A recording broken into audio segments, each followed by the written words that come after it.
వయసుతో వసంతమాడి వరించెలే సరాలతో మిలా మిలా హిమాలే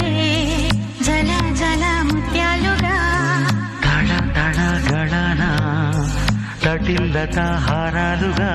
చేతులు తాకిన కొండలకి చలనము వచ్చెనులే ముందుకు సాగిన ముచ్చటలో మూవను పలికెనులే ఒక స్వర్గం తల వంచి ఇలా చేరే క్షణాలలో అందాలలో అహో మహోదయం భూలోకమే నవోదయం.